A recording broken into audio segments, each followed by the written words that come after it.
샬롬, 밤새 평안하셨습니까? 오늘은 창세기 44장 1절로 34절의 말씀을 나누도록 합니다.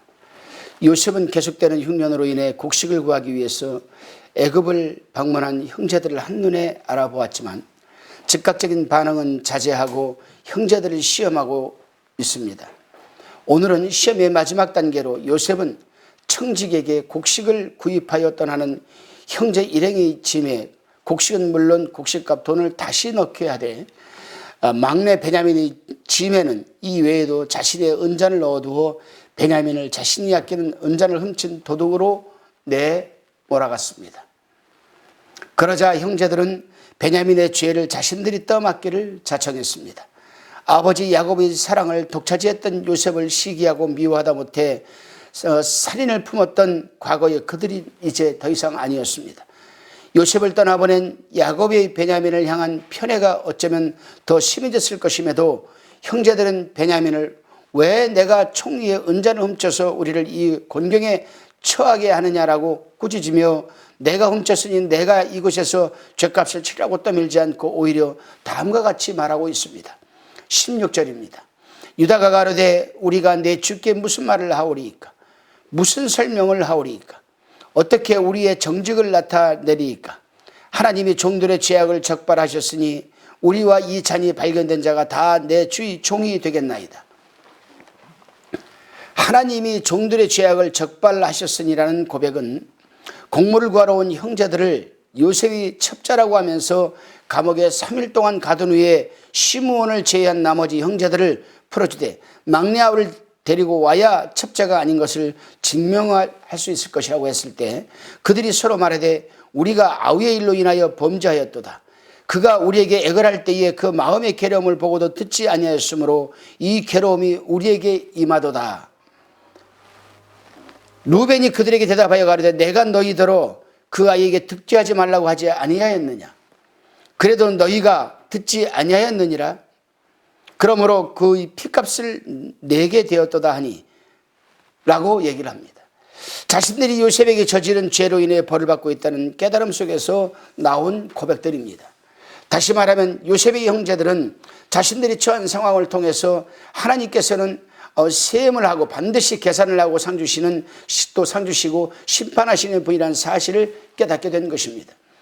자신들만의 비밀이라고 생각했던 요셉을 시기하여 노예로 팔아넘기고 아버지 야곱에게 들짐승에게 살해당했다고 했던 죄악이 하나님 앞에서 모두 드러났고 이로 인해 벌을 받고 있다고 그들은 인지를 했습니다. 그런데 이들 형제들이 누명을 쓴 베냐민의 죄에 대해 변명하기보다 베냐민의 죄에 대한 처벌로 기꺼이 요셉의 노예가 되겠다고 자청했다는 사실 앞에서 이들 형제들은 하나님의 심판에 대해 깨달음으로 고친 것이 아니라 한 걸음 더 나아가 서로를 탓하지 않고 형제의 죄를 품고 기꺼이 자기 희생을 감내하는 절제를 하게 되었습니다. 그렇습니다, 여러분. 이처럼 하나님 안에서 절제하는 이들을 하나님과의 바른 관계를 맺게 되었고 하나님과 바른 관계를 맺은 이들 형제는 부자 간의 관계가 형제 간의 관계가 그리고 가족 간의 관계가 다시 회복하는 결과를 초래하게 되었다는 사실입니다. 아담과 하와가 사단의 꼬임에 넘어가 선악을 알게 하는 과실을 먹고 벌거벗고 있다는 사실이 창피해서 숲을 사이에 숨었을 때 하나님께서는 어떻게 하셨습니까? 숨고 있는 그들을 이끌어내서 내 죄를 알렸다라고 다그치지 않으셨습니다. 오히려 하나님께서는 숨어있는 그들을 먼저 찾아오셔서 대화를 통해 그들이 어떤 죄를 저질렀는지를 스스로 깨닫게 하셨고 그 깨달음을 통해 서로 상대방을 탓하며 밥 먹였어야 할 아담과 하와의 부부관계를 회복시켜 주셨습니다. 가인이 동생 아벨을 살해한 장소는 들이었습니다. 목격자가 아무도 없을 것이라고 생각하고 동생 아벨을 살해한 가인을 하나님께서는 어떻게 대하셨습니까? 역시 먼저 찾아오셔서 가인에게 아벨이 어디 있느냐라는 물음으로 시작으로 가인 스스로가 죄 이름을 자복하게 하셨고 자복하는 가인을 하나님께서는 보호해 주시고 복을 또한 주셨습니다. 아버지 야곱의 편애에 기고만장했던 요셉은 결국 형들의 시기와 미움으로 죽음의 구렁텅이 속에서 절망의 순간에 처했지만 오히려 죽음의 구렁텅이 속에서 요셉을 함께 하시는 하나님을 믿게 되었고 이 믿음을 통해 하나님의 이스라엘을 향하신 섭리하심이 이루어지게 된 것입니다. 애굽에서의 요셉을 성경은 여호와께서 요셉과 함께 하심으로 그가 형통한 자가 되었다라고 표현하고 있습니다. 본문에서의 형통은 세상적인 관점에서의 성공이 아니라 하나님과의 바른 관계를 맺고 있다는 것을 의미합니다. 하나님과 바른 관계를 맺고 있었음에도 요셉은 강간미수죄로 감옥에 갇혀버립니다. 이러한 상황에서 저나 여러분은 어떻게 대처하시겠습니까? 또한 어떠한 생각을 하셨습니까? 혹이라도 어떤 사람은 내가 이렇게 열심히 정직하게 반듯하게 하나님을 믿고 있는데 내가 이렇게 억울한 일을 누명씌웠어. 정말 하나님은 살아계신 분이야? 라고 할 수도 있을 것입니다. 또 반면에 어떤 분은 그래, 내가 열심히 하나님을 섬겼음에도 불구하고 이러한 일들이 나에게 온 것은 또한 하나님의 어떤 다른 뜻이 계실 거야 라고 생각하는 분도 계실 것입니다. 아무튼 전자나 후자나 어떻든 그럼에도 그는 여전히 하나님을 저버리지 않았습니다.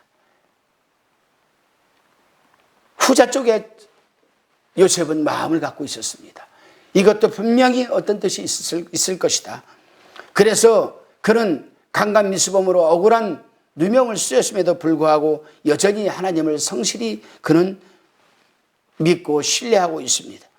그리고 믿음의 사람으로 그는 살아갈 자세와 행함을 보기 시작합니다. 결국 하나님께서는 요셉을 애굽의 총리로 세워주셨습니다. 만약 요셉이 하나님과 함께하는 삶을 살지 않았다면 흉년으로 애굽의 곡물을 구하러 온 형제들을 보자마자 증오심에 불타 바로 그들 앞에서 자신의 정체를 밝히고 자신의 지위를 이용해 형제들에게 심한 형벌을 내렸을지도 모르는 일입니다. 그렇지만 요셉은 형들이 자신을 노예로 팔아봤을 때부터 현재에 이르기까지 함께 하시는 하나님을 믿었기에 그런 형제들을 시험했고 이 일련의 시험을 통해서 형제들은 스스로가 자신의 죄를 깨닫게 되었고 깨달음을 통해 형제들이 자기 희생을 마다하지 않는 절제된 믿음을 갖게 되었습니다. 그 결과 미움과 시기로 찢어져 버린 형제 간의 부자 간의 그리고 가족 간의 관계가 다시 회복되는 진정한 의미의 삶을 이루게 되었습니다. 말씀을 통해 하나님께서는 평등의 하나님이 아니시라 뿌린 대로 거두게 하시는 공평하신 하나님이라는 사실을 우리는 깨닫게 됩니다. 하나님이 공평하시다는 것은 하나님이 정확하게 계산하고 상 주시는 분이시기 때문입니다.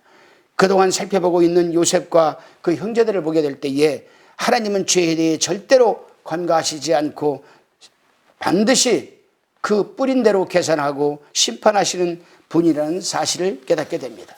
그런데 이보다 더 중요한 사실이 있습니다. 하나님이 계산하시는 공평하게 심판하시는 또 공평하게 상 주시는 분이라는 사실을 깨달음으로 그치지 않았습니다. 그들은 깨달음을 통해 절제하는 삶을 살아야 한다는 것입니다. 요셉을 보십시오. 그 형제들을 보십시오. 깨달았음에도 불구하고 여전히 꿇어야 할 것을 꿇지 못하고 있다면 그것은 진정한 믿음이 아닌 것입니다. 그렇습니다, 여러분. 진정한 믿음은 자기 희생이라는 절제함을 통해서 나타나며 이 절제함을 통해 하나님과 바른 관계가 맺어지는 의의 삶을 살아갈 수 있게 되는 것입니다. 의의 삶을 살아가는 우리를 통해 우리가 속해 있는 가족과 공동체, 사회와 이 나라 그리고 전 세계가 비로소 바른 관계를 회복할 수 있게 되는 것입니다.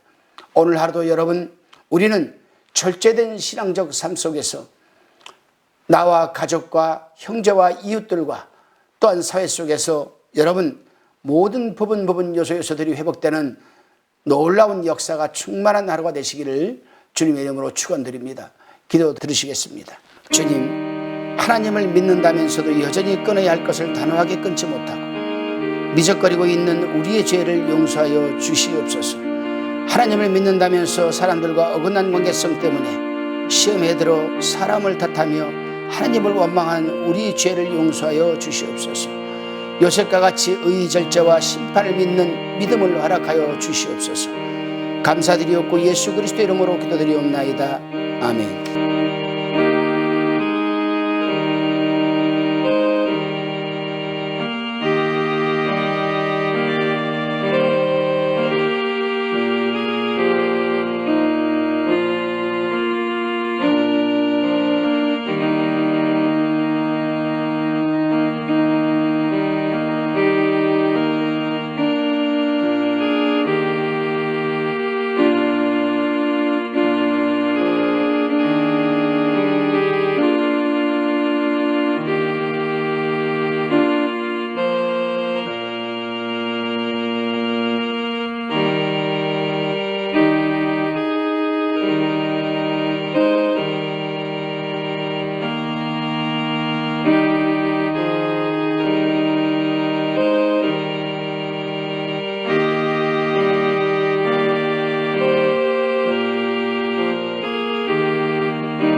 화평방송 구독, 좋아요 부탁드립니다. 감사합니다.